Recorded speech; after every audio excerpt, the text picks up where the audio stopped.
Hey everybody, and welcome back to the channel. Today is a very exciting day because if you look behind me, you'll see that the SleeperGTP is no longer confined to the backyard. So we're going to take it down the road. We're going to see how everything does. I do know that the speedometer is not working. I don't know why, because you know, I checked the connections on it and everything is all good.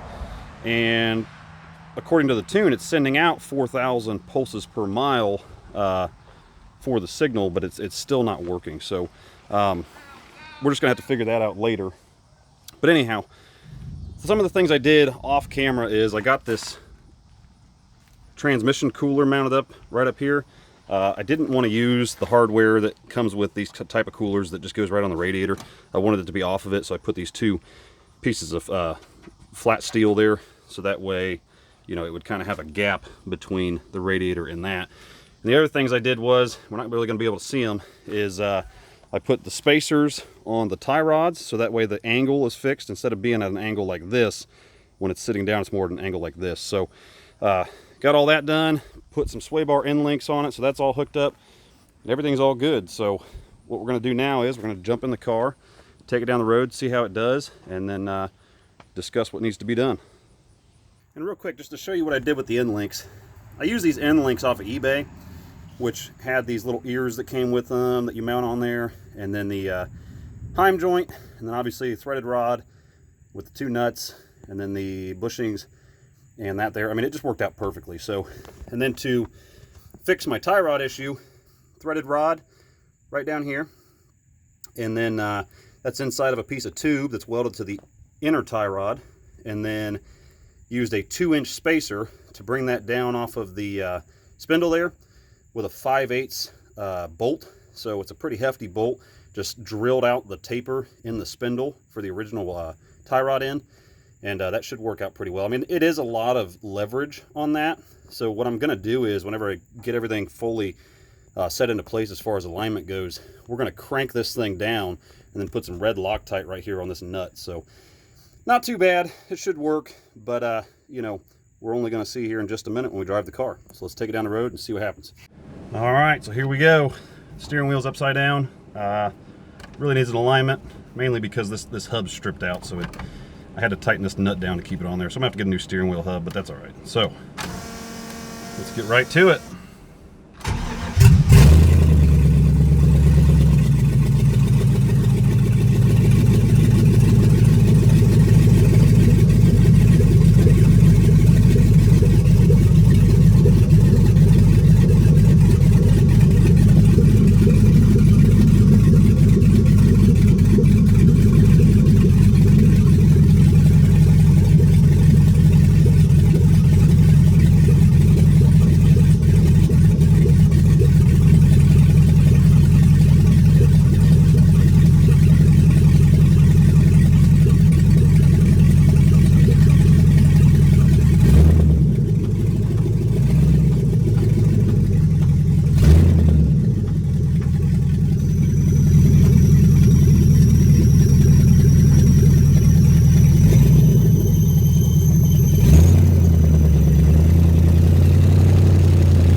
Noisy with no exhaust though.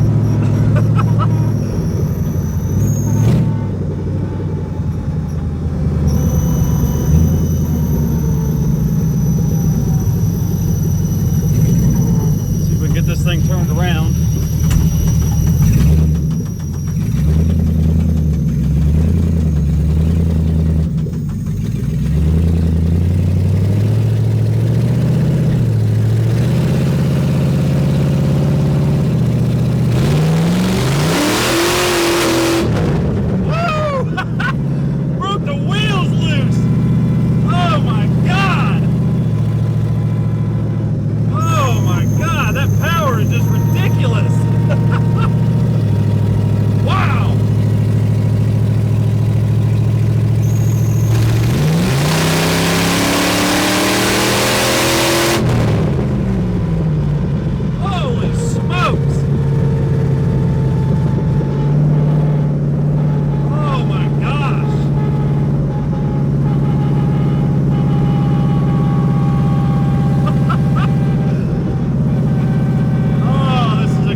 man.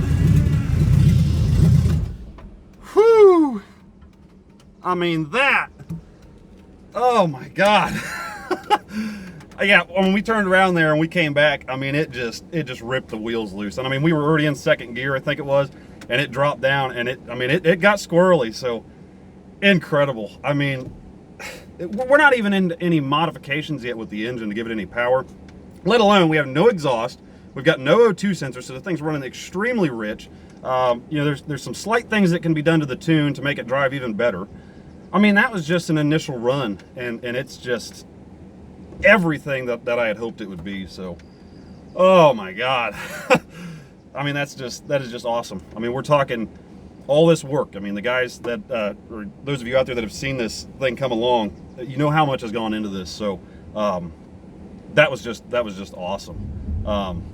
You know, you can definitely tell that Detroit locker does its job, because like I said, it just broke them right loose. I was not expecting that. So, you know, we still need to get the power steering lines on it. We still need to get the exhaust system ran. There's still a ton to do, but getting it down the road and driving it, I mean, that just solidifies the fact that, you know, this thing is now officially a rear wheel drive, drivable car. I mean, that is just super exciting. The amount of work that I've put into this has just been absolutely ridiculous. So anyhow, short video, it's getting ready to rain. So, you know, I really hope you enjoyed watching this. I mean, we're right there, guys. We're so close to this thing just being something that I can just get in and cruise. Sorry, I'm really excited. So, you know, we'll get there.